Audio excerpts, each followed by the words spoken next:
अस्सलामुअलैकुम दोस्तों, आज की इस वीडियो में हम बात करने वाले हैं king Fahd university of petroleum and minerals की जानिब से ये स्कॉलरशिप आई है। बेसिकली ये स्कॉलरशिप जो है सऊदी गवर्नमेंट की जानिब से यानी किंगडम ऑफ सऊदी अरेबिया की तरफ से हैं। तो यहाँ पे जितनी भी यूनिवर्सिटीज़ हैं उसके ऊपर आपको स्कॉलरशिप्स मिल जाएंगी। रिसेंटली मैंने वीडियो अपलोड की थी जिसमें आपको किंग अब्दुल्ला यूनिवर्सिटी के बारे में मैंने बताया था। तो आज ये जो है किंग फहद यूनिवर्सिटी है। इसी तरह और भी यूनिवर्सिटीज़ अभी हैं जिनके ऊपर जो है आपको स्कॉलरशिप मिल जाएंगी। अब वीडियो को स्टार्ट करने से पहले अगर आप चैनल पर नए हैं तो चैनल को जरूर सब्सक्राइब कर लें। मैं इसी तरह की वीडियोस वगैरह अपलोड करता रहता हूं। तो चलिए दोस्तों वीडियो को स्टार्ट करते हैं। अब बेसिकली यहाँ पे हम बात कर लेते हैं king Fahd university of petroleum and minerals में कौन सी स्कॉलरशिप्स हैं। तो बेसिकली यहाँ पे अगर आप देखें ये इन्फॉर्मेशन के टैब में यहाँ पे अगर आप आएँ तो यहाँ पे उन्होंने लिखा हुआ है पीएचडी एमएससी एमबीए के जो प्रोग्राम्स हैं इंटरनेशनल एप्लीकेंट कैन अप्लाई।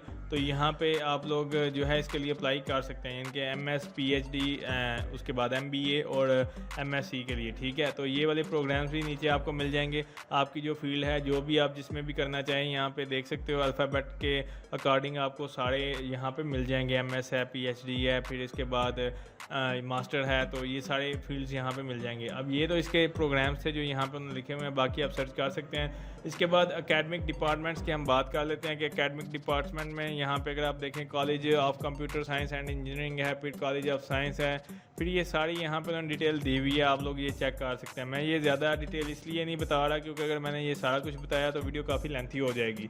तो इसके बाद हम इसके बेनिफिट्स की बात कर लेते हैं जो फाइनेंशियली तौर पर आपको देंगे। अब उसमें क्या क्या चीज़ें होंगी तो यहाँ पर उन्होंने लिखा है Saudi graduate student with GPA 3.0 above. ठीक है, 4 में से आपका 3 से ऊपर होना चाहिए। एमएस और बाकी यहाँ पे आप डिटेल पढ़ सकते हैं। उसके बाद उन्होंने लिखा हुआ है बेनिफिट्स आपको जो मिलेंगे, फ्री ट्यूशन है, मंथली आपको स्टिपेंड दिए जाएंगे रहने के लिए यानी कि वहाँ पे अखराजात के लिए, फिर free furniture, air conditioning, bachelor housing है यानी कि वहाँ पे अकेले रहने के लिए आपको फ्री फर्निश्ड आपको एयर कंडीशनर रूम्स वगैरह मिलेंगे, हाउस मिलेगा, एसेंशियल मेडिकल केयर है, फ्री टेक्स्ट बुक मिलेंगी। इसके बाद कैफेटेरिया वगैरह यूनिवर्सिटी का जो है वो सारा कुछ वहाँ पर भी सब्सिडाइज होगा, मीन के कम पैसे होंगे क्योंकि वो आपको मंथली पे करेंगे। फिर इसके बाद यहाँ पे पार्टिसिपेटिंग है university faculty research and book writing में भी आप पार्टिसिपेट कर सकते हैं, उसका भी एक चांस मिलेगा। प्रोजेक्ट फंड के लिए भी यूनिवर्सिटी आपको देगी। इसके अलावा काफ़ी चीज़ें हैं यहाँ पे अगर आप देखें, ट्रैवल वगैरह हैं और मतलब कॉन्ट्रैक्ट वगैरह, आपको रिटर्न टिकट भी मिलेगा। ये सारा कुछ उन्होंने बेनिफिट्स में बताया हुआ है। इसके बाद जनरल इन्फॉर्मेशन की हम बात कर लेते हैं जो स्कॉलरशिप के बारे में। तो उसमें इंट्रोडक्शन उन्होंने बताया हुआ है और उसके बाद ऑनलाइन एप्लीकेशन का बताया कि आप ऑनलाइन कैसे अप्लाई कर सकते हैं। बेसिकली यहाँ पे मैंडेटरी डॉक्यूमेंट्स है उसमें लिखे हुए हैं जिसमें कॉपी ऑफ आइडेंटिफिकेशन है, पासपोर्ट, इंटरनेशनल अकामा वगैरह, ये सऊदी अरेबिया के लिए जो लोग हैं उनके लिए है। फिर यहाँ पे कंप्लीट ऑफिशियल ट्रांसक्रिप्ट आपकी बीएस डिग्री, एमएस डिग्री के लिए अगर आप पीआईडी के लिए अप्लाई कर रहे हो तो एमएस डिग्री और बीएस की जो है आपकी कंप्लीट ऑफिशियल ट्रांसक्रिप्ट होना ज़रूरी है।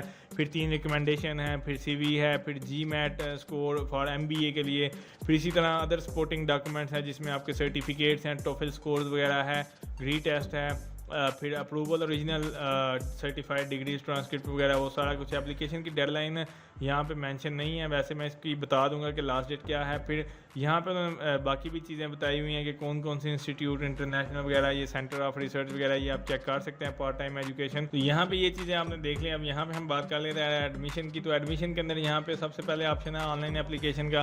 तो यहाँ पे अगर आप क्लिक करते हैं तो यहाँ पे आपके पास चेक योर एलिजिबिलिटी है, मिनिमम रिक्वायरमेंट्स दी हुई हैं। इसमें यहाँ पर उन्होंने सारा कुछ बताया हुआ है जिसमें आपके मैंडेटरी डॉक्यूमेंट्स है, कॉपी ऑफ आइडेंटिफिकेशन है, कंप्लीट ऑफिशियल ट्रांसक्रिप्ट है जो मैंने 2 रिकमेंडेशन लेटर यहाँ पे बताए थे, पासपोर्ट साइज फ़ोटो है, सीवी है। और ये नॉन मैंडेटरी है लेकिन अगर आपके पास है तो ये बेनिफिशियली हो सकते हैं, जिसमें नॉट टॉफिल वगैरह, इसमें टॉफिल वगैरह की ज़रूरत नहीं होती लेकिन ये नॉन मैंडेटरी चीज़ें हैं। फिर एडमिशन रिक्वायरमेंट की हम बात कर लेते हैं। तो एडमिशन रिक्वायरमेंट में बेसिकली यहाँ पे अगर आप देखें, अगर आप एमएस प्रोग्राम इंजीनियरिंग में लेना चाहते हैं तो उसमें बैचलर की 4 साल की डिग्री आपको रिक्वायर्ड होगी, 4 में से 3 CGPA रिक्वायर्ड होगा, मतलब 2.50 हायर देन होना चाहिए स्कॉलरशिप के लिए, तो आप एलिजिबल हैं। फिर इसी तरह 2 रिकमेंडेशन लेटर हैं, फिर ये सारा कुछ। इसी तरह अगर हम बात करें कि चेक लिस्ट की, जो रिक्वायरमेंट की चेक लिस्ट है उसमें यहाँ पे देख सकते हो सबसे नंबर 1 पे complete transcript, statement of purpose, identification है, 2 रिकमेंडेशन है, colour photographs with white background है, सीवी, डिग्री सर्टिफिकेट, टॉफिल, ग्री, जीमैट और ये सारा कुछ यहाँ पर मेंशन किया हुआ है। और यहाँ पे अगर हम बात करते हैं कि आपके पास एप्लीकेशन की डेडलाइन, अब एप्लीकेशन की डेडलाइन अगर तो यहाँ पे मेंशन्ड है तो मैं आपको बता देता हूँ। यहाँ पे हम बात कर लेते हैं एप्लीकेशन डेडलाइन की। अब बेसिकली यहाँ पे जो है ये 11 सितंबर लास्ट डेट जो है आपकी सबमिटिंग ऑनलाइन रिकमेंडेशन की है। फिर 4 सितंबर जो है लास्ट डेट है वो आपकी अपलोडिंग डॉक्यूमेंट्स वगैरह की ऑनलाइन सबमिशन आपने 4 सितंबर से पहले ही कर लेनी है। फिर ओपनिंग जो हुई थी वो 15 अगस्त को हुई थी और जो आपको अनाउंस किया जाएगा वो 9 अक्टूबर को होगा। इसी तरह हाउ ऑनलाइन एडमिशन वर्क्स, अब ये कैसे काम करते हैं तो इसके बारे में उन्होंने डिटेल दी हुई है कि ये एक पूरा आपके पास फ्लो चार्ट है। आप यहाँ पे लॉगिन करेंगे, फिल करेंगे, सबमिट करेंगे, उसके बाद जो है आपको कंफर्म हो जाएगा। तो इसके बाद यहाँ पे how to fill online application form अगर आप आते हैं कि कैसे फिल करना है तो उसके लिए भी उन्होंने डिटेल दी हुई है। ये मैं आपको बताऊंगा कि आपने कैसे फिल करना है, क्या क्या चीज़ें रिक्वायर्ड हैं। अभी तो हम इसकी जो ओवरऑल बात है वो कर रहे हैं। अब मैं आपको लेके चलता हूँ इसके एप्लीकेशन फॉर्म की ऊपर कि आपने कैसे जो है इसका एप्लीकेशन फॉर्म को फिल करना है। तो अब यहाँ पे अगर आप देखें, यहाँ पे आप आते हैं ऑनलाइन एप्लीकेशन में, इसको नीचे स्क्रॉल डाउन करेंगे और यहाँ पे आपके पास ऑप्शन है प्लीज़ स्टार्ट योर एप्लीकेशन यहाँ पे फ्रॉम हेयर। तो आप यहाँ पे क्लिक करेंगे तो आपका जो एप्लीकेशन फॉर्म है वो सेल्फ सर्विस सेंटर यानी कि वो MS PhD के लिए जो है वो आपका फॉर्म ओपन हो जाएगा। अब यहाँ पे आपके पास 2 ऑप्शन है जिसमें साइन इन, अगर आपने कभी पहले इस पेज के ऊपर या इस साइट के ऊपर आपने लॉगिन किया तो आप वो डाल सकते हैं। अदरवाइज़ आप न्यू यूज़र हैं तो यहाँ से सबसे पहले आपने user name, first name, last name, email, password और री एंटर पासवर्ड करके क्रिएट अकाउंट कर लेना। मैं यहाँ पे फिल करने के बाद आपको दिखा देता हूँ। तो अब यहाँ पे आप लोग देख सकते हैं वो कह रहे हैं कि आपने अकाउंट क्रिएट कर लिया और आपको जो है ईमेल सेंड किया वहाँ पे, तो वहाँ से जो है आप वेरीफाई करें अपने जो अकाउंट को। तो मैं अपना ईमेल ओपन करके वहाँ से वेरीफाई कर लेता हूँ। तो यहाँ पे आप लोग देख सकते हो ये किंग फहद यूनिवर्सिटी की तरफ से जो है मुझे ईमेल आ चुकी है, अकाउंट मेरा क्रिएट हो गया। अब वो कह रहे हैं प्लीज़ वेरीफाई योर ईमेल, यहाँ पे क्लिक करें तो आपका जो है जो ईमेल आपने दिया है वो वेरीफाई हो जाएगा। अब यहाँ पे जैसे ही आप क्लिक करोगे तो आपका अकाउंट वेरीफाई हो जाएगा और आपको जो है वो उसके पेज के ऊपर ले जाएगा। अब यहाँ पे जो है आप लोग अपना ईमेल देंगे और यूज़र नेम और यहाँ पे वो पासवर्ड डालेंगे जो यूज़र नेम आपने यहाँ पे रखा था। तो आप जो है इसको साइन इन कर लेंगे। यूज़र नेम और पासवर्ड डालने के बाद आपके पास ये देख सकते हो इस तरह से पेज ओपन हो जाएगा। अब यहाँ पे मैंने अपना अकाउंट क्रिएट कर लिया है, आपने यूज़र नेम और पासवर्ड डालना है तो आपका लॉगिन हो जाएगा। अब यहाँ पे ये इसका एप्लीकेशन फॉर्म आपके पास आ चुका है जिसमें सबसे पहले है सिलेक्ट डिग्री टाइप। अब कौन सी डिग्री आप करना चाहते हो, डॉक्टर ऑफ फिलासफी जिसे आप PhD कहते हैं, मास्टर ऑफ साइंस MS है, master of engineering ME engineering जिसे आप कहते हैं मास्टर यानी कि MD नॉन थीसिस बेस्ड, ये डिग्री के जो हैं वो आपको ये स्कॉलरशिप देगी। अब यहाँ से कोई भी आप चूज़ कर लें, वो आपने चूज़ कर ली। इसके बाद आपने इंजीनियरिंग के जो प्रोग्राम्स हैं जिसमें मैकेनिकल, इलेक्ट्रिकल ये सारी फील्ड आती हैं वो चूज़ कर लें। जो भी आपकी फील्ड है वो आप चूज़ कर सकते हैं। उसके बाद वो कह रहे हैं कि कॉन्सेंट्रेशन लिस्ट, यहाँ पे डिज़ाइन वाइब्रेशन मीन ये एक स्पेशलाइजेशन जिसे आप थर्मल साइंस में करना चाहते हैं, रीन्यूएबल एनर्जी में या किस में। फिर वो कह रहे हैं तो यहाँ पे आपके पास सिलेक्ट स्कॉलरशिप कैटेगरी है। अब बेसिकली ये सारी उन्होंने बताई हुई हैं कैटेगरीज। अब यहाँ पे मैं आपको बता दूँ नीचे अगर आप देखें description of all types of scholarship के बारे में उन्होंने बताया। तो सेल्फ स्पॉन्सर में क्या होगा कि वो सऊदी सिटीज़न है या गल्फ के सिटीज़न हैं तो वहाँ की जो रिहाइश या कामा होल्डर हैं उनके लिए है। फिर लोकल स्कॉलरशिप में मतलब सऊदी मेल्स फीमेल जो वहाँ पे काम नहीं करते लेकिन अपने अकाडमिक जो रिकॉर्ड है उनका अच्छा है तो वो लोग हैं। नॉन सऊदी मेल जो कामा होल्डर हैं वो। फिर इंटरनेशनल स्कॉलरशिप में जो नॉन सऊदी एप्लीकेंट्स हैं यानी कि सऊदी अरेबिया से बाहर। फिर इसके बाद है इंटरनेशनल स्कॉलरशिप कंटिन्यूइंग। अब इसमें वो लोग हैं जो एक्टिव स्कॉलरशिप उनके लिए जो नॉन सऊदी स्टूडेंट हैं, ठीक है। तो बाकी यहाँ पे डिटेल आप देख लेंगे, एजुकेशनल सेक्टर स्पॉन्सरशिप क्या है, नॉन एजुकेशन, तो जो भी कैटेगरी में आप फॉल करते हैं वो वाली कैटेगरी यहाँ से आपने चूज़ कर लेनी है, ठीक है। यहाँ पे आप लोग जो भी कैटेगरी में फॉल करते हैं वो यहाँ से आप चूज़ करेंगे और इसके बाद चूज़ करने के बाद आप नीचे यहाँ पे आएँ तो नेक्स्ट के ऊपर आपने क्लिक कर देना है। तो जैसे ही आप नेक्स्ट पे जाएंगे तो आपके पास पर्सनल डिटेल का ऑप्शन आ जाएगा। नेक्स्ट में पर्सनल डिटेल है जिसमें आपका फर्स्ट नेम, लास्ट नेम, यानी इसके बाद फुल नेम इन अरेबिक। अब ये यहाँ पे ये है if you have identification with Arabic name, अगर आपके पास अरेबिक नेम में आइडेंटिफिकेशन है तो फिर इसके बाद जेंडर आपका क्या है, nationality, blood type, native language क्या है, आपकी कंट्री बर्थ मतलब जिधर पैदा हुए थे वो, जॉर्जियन डेट मतलब जो आपके जॉर्जियन कैलेंडर के मुताबिक डेट ऑफ बर्थ क्या है, हिजरी कैलेंडर के डेट ऑफ मतलब उसके मुताबिक डेट ऑफ बर्थ क्या है। फिर प्रीवियस अगर आपने स्टूडेंट आपने है आपकी कोई आईडी तो वो यहाँ पे आप लिख सकते हैं, ठीक है।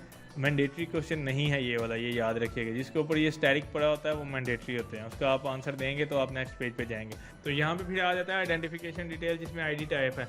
अब बेसिकली सऊदी नेशनल के लिए तो नेशनल आईडी कार्ड होगा, कामा भी वहाँ पे होगा। अदर के लिए अब जैसे हम पाकिस्तानी हैं तो यहाँ पे हम पासपोर्ट पे क्लिक करेंगे, आईडी नंबर डालेंगे, डेट इशू क्या थी और डेट एक्सपायरी क्या थी ये मेंशन करेंगे। इसके बाद कॉन्टैक्ट इन्फॉर्मेशन, जिसमें आपका ईमेल आ जाएगा, मोबाइल नंबर आ जाएगा, एड्रेस क्या है, सिटी क्या है, पोस्टल कोड आप गूगल से देख सकते हो कि आपके एरिया का पोस्टल कोड क्या है जिधर आप रहते हैं, और कंट्री आपकी क्या है वो यहाँ से आप चूज़ कर लेंगे। ठीक है, इसके बाद जो है आपने इसको नेक्स्ट पे क्लिक कर देना है। देन इसके बाद आपके पास ऑप्शन है एजुकेशन इन्फॉर्मेशन का।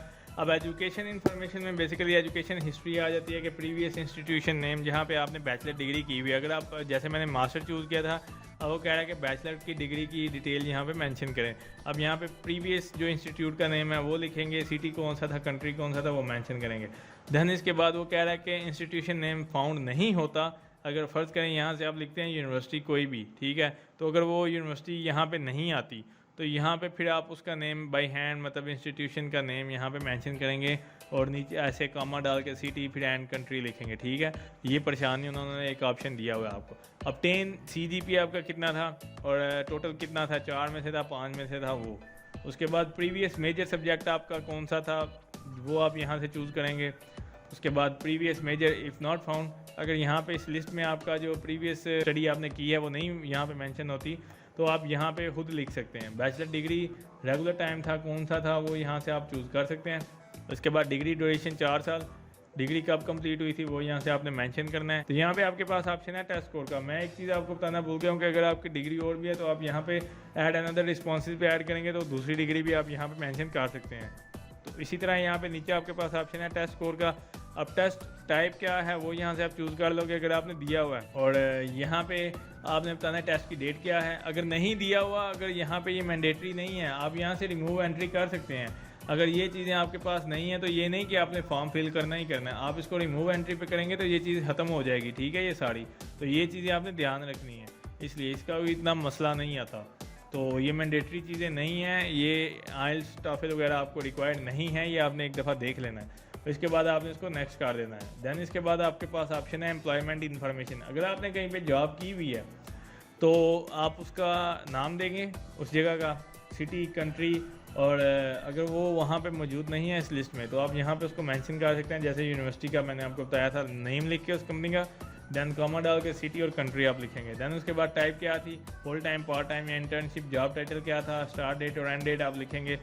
फिर उसके बाद है will this employer sponsor your educational expenses, क्या ये जो मतलब इदारा आपको स्पॉन्सर कर रहा है तो आपने, ज़ाहिर सी बात है ये सिर्फ आपकी एजुकेशन के रिलेटेड है तो वो आपने इसको नो करना है। अगर आप किसी इदारे की तरफ से आप जा रहे हैं तो फिर आप उसको बताएंगे। ठीक है, तो अगर ये नहीं तो आप इसको रिमूव एंट्री कर सकते हैं, ये भी कोई मसला नहीं है। मतलब ये चीज़ें कोई इतनी, अगर आपका एक्सपीरियंस नहीं है तो आप इसको रिमूव कर सकते हैं। उसके बाद आप नेक्स्ट जा सकते हैं। आपकी एप्लीकेशन फिल करने के लिए आपको ये मसला ना बनाए तो इसलिए आप इसको रिमूव एंट्री कर सकते हैं। देन इसके बाद आपके पास नेक्स्ट ऑप्शन है रिकमेंडेशन का। अब रिकमेंडेशन में यहाँ पे उन्होंने 2 रिकमेंडेशन आपको रिक्वायर्ड होंगे। एक यहाँ पर बताया रिकमेंडर्स में भी एकेडमिक और नॉन एकेडमिक, यानी कि अगर आपके कोई टीचर्स हैं वो आपको कर सकते हैं, या विदाउट नॉन एकेडमिक कोई बंदा है वो भी आपको रिकमेंडेशन लेटर दे सकता है। उसके बाद अपलोड आपने करने हैं, ठीक है, और मैंडेटरी है ये, और आप इसी के बगैर आपको मतलब जो है ना ये चीज़ें नहीं होगा। उसके बाद first name, last name, email वगैरह रिकमेंडर्स का जो है वो रिक्वायर्ड होगा। उसके बाद after entering each recommended information click on the send invitation, ठीक है, उसको इन्विटेशन जाएगा 11 सितंबर से पहले मतलब उन्होंने बताया हुआ है। फिर ये सारा डिटेल आपने बता देनी है। तो अब बेसिकली इसमें ये ऊपर इन्फॉर्मेशन थी। अब यहाँ पे जो बंदा रिकमेंड आपको करेगा उसका नेम, लास्ट नेम और ईमेल, ठीक है, फिर उसको यहाँ पे आपने सेंड इन्विटेशन भेज देना है कि मतलब this will not set as a group email, ये सिंगल ईमेल के थ्रू उसको जाएगा। तो वो आपकी तरफ से ना एक रिकमेंडेशन लेटर के लिए उसको एक अपील चली जाएगी, ठीक है। फिर दूसरे रिकमेंडर के लिए भी सेम यही है। तो आपने इस तरह 2 बंदों को, 2 रिकमेंडेशन है तो 2 बंदों को आपने करना है, तो इधर आप नेक्स्ट कर देंगे, ठीक है। इसके बाद आपके पास ऑप्शन है रेफरल्स। अब रेफरल बेसिकली क्या है तो वो भी मैं आपको बता देता हूँ। अब बेसिकली रेफरल होता है कि किसी बंदे ने आपको रेफ़र किया है तो उसके बारे में। अब please select an appropriate option, mention the name and reply to all. Refer by faculty member, refer by staff, refer by current student, या रेफर बाय जो भी आप सोशल मीडिया, मतलब किस तरह से आप इस कह लो कि स्कॉलरशिप का आपको पता चला है तो आपको फिर उस बारे में आपने बताना है। तो ज़ाहिर सी बात है सोशल मीडिया से पता चला है तो आप यहाँ पे सोशल मीडिया लिखेंगे। देन इसके बाद आपने इसको नेक्स्ट करना है और यहाँ पे रिक्वायरमेंट्स आ जाती हैं।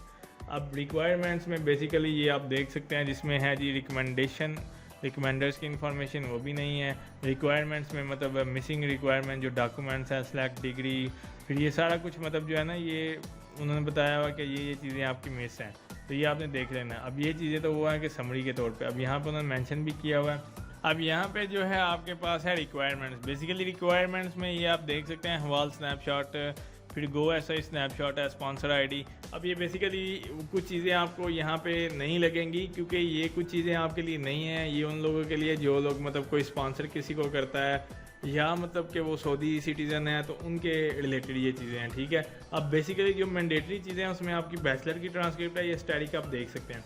आइडेंटिफिकेशन है जिसमें पासपोर्ट या आईडी जो भी आपने वहाँ पे मेंशन किया होगा। सीवी आपने डालनी है, स्टेटमेंट ऑफ पर्पस आप वो फाइल अपलोड करोगे, और उसके बाद कलर फ़ोटो जो वाइट बैकग्राउंड उन्होंने मेंशन किया था। इसके बाद जीमैट अगर आपने किया है, ग्री टेस्ट दिया है, टोफिल दिया है या जो भी, वो यहाँ पे आप अटैच करेंगे। मास्टर डिग्री के सर्टिफिकेट, मास्टर की ट्रांसक्रिप्ट, बैचलर की ट्रांसक्रिप्ट, एम्प्लॉयमेंट अगर आपने कहीं पे किया उसका कोई सर्टिफिकेट लेटर वगैरह है तो वो यहाँ पे आप अटैच करेंगे। तो ये इसी तरह ही है, ये पीडीएफ फॉर्मेट में या जो भी फॉर्मेट वहाँ पे आपको रिक्वायर्ड होगा वो आपको पता चल जाएगा। तो उस फॉर्मेट में जो है आपने ये अपलोड करने हैं डॉक्यूमेंट्स। देन आपने यहाँ पे इसको जस्ट सबमिट पे क्लिक कर देना। तो ये इसका एप्लीकेशन का प्रोसेस। उम्मीद करता हूँ दोस्तों आपको वीडियो अच्छी लगी होगी। अगर अच्छी लगी है तो इसको लाइक कीजिए, शेयर कीजिए। अगर आपको कोई मसला पेश आता है तो आप नीचे कमेंट करके पूछ सकते हैं, मैं आपके कमेंट्स का ज़रूर रिप्लाई करूँगा। शुक्रिया।